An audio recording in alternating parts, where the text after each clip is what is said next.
Hello everyone!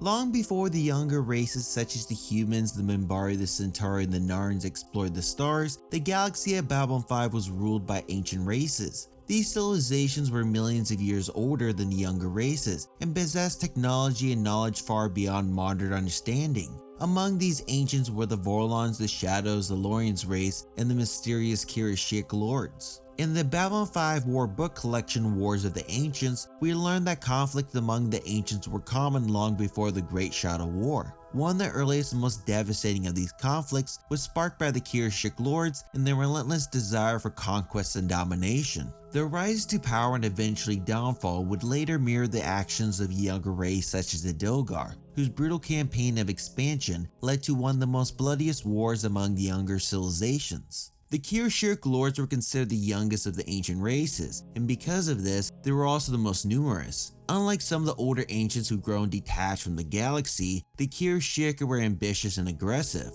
Their beliefs closely resembled the philosophy of the Shadows. They believed that strength and progress came through struggle, conflict, and survival. In their view, war was necessary because it forced civilizations to evolve and become stronger. Driven by this philosophy, the Kirishiac Lords expanded across the galaxy through conquest and war. Over countless ages, they attacked many of the other ancient races, destroying some civilizations completely while forcing others to flee beyond the galaxy. The older ancients often avoided confrontation whenever possible, preferring to stay out of the Kirishiac Lord's path rather than risk catastrophic war. Eventually, the Kirishiac controlled a massive region of space and became one of the most dominant powers among the ancients. However, conquest was never enough for them. Once they captured a great portion of the Milky Way, they turned their attention beyond the galaxy itself. The Kirishiac sent ships to nearby galaxies, hoping to continue their expansion across the universe. None of these expeditions ever returned. Whether these ships were destroyed or simply lost in the void is unknown.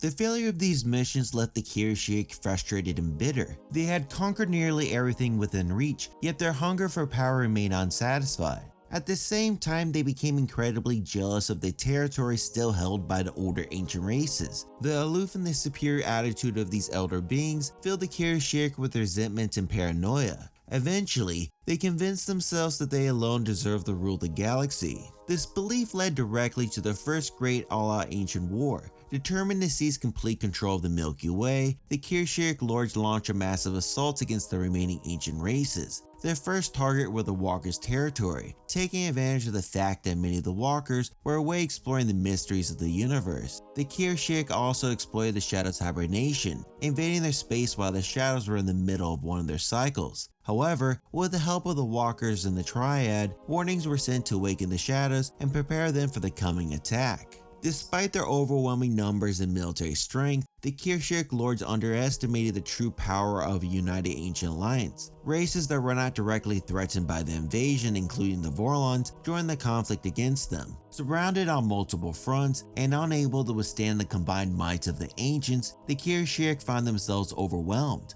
Although the war was devastating in its destruction, it was ultimately brief, ending in the crushing defeat of the Kirishiac Lords. In many ways, the Kirishiac conflict shared similarities with the Dilgar War among the younger races. Like the Kirishiac Lords in the Shadows, the Dilgar Imperium believed that stronger races had the right to dominate weaker civilizations. Although the Kirishiac and the Dilgar had different motivations for starting their war, both conflicts began with a sudden, unexpected invasion that shocked the universe at the early stages of the fighting. Like the Kirishiac Lords, the Dilgar achieved rapid success early in the war. They conquered world after world, overwhelming weaker races with brutal military force. Their victories caused fear throughout known space. Just as the Kirishiac expansion terrified ancient races millions of years earlier, both races became confident that their military victories proved their greatness and destiny to rule others. The similarities became even stronger when comparing how both conflicts ended. The Kirishiac Lords eventually pushed too far.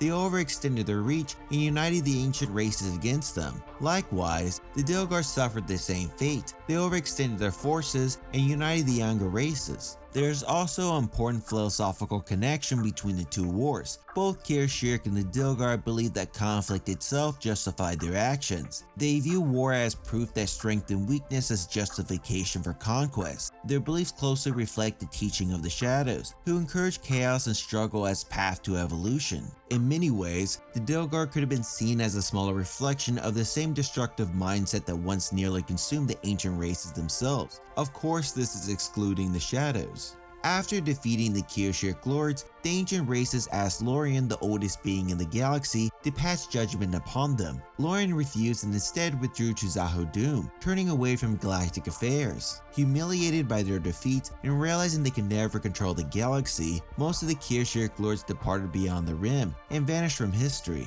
One Kirishiac Lord, however, remained behind. Hidden for millennia, he watched the continued struggle between the Vorlons and the Shadows and came to understand them better than anyone else. When the final Shadow War began during the events of Babylon 5, he realized the ancient conflict was finally reaching its conclusion.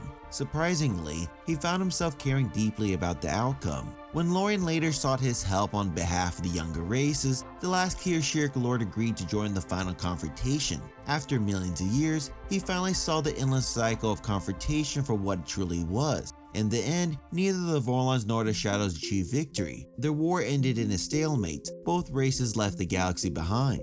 With the conflict finally over, the last Kirishiac Lord felt his desire for conquest disappear. The same ambition that had once driven his race into war no longer held power over him. Finally at peace, he passed beyond the Rim to join the rest of his people, ending the long history of the Kirishiac Lords and closing the chapter on the first great ancient war. If you enjoyed this video, then please like and subscribe, and also click on the notification button and the hype button to help improve the impact of this video. For more sci-fi content, then please check out these other two videos, my socials, and my newsletter getting array of sci-fi information on a weekly basis. Thank you for watching Utopian Broadcast, and I'll see you next time on my channel. Thank you.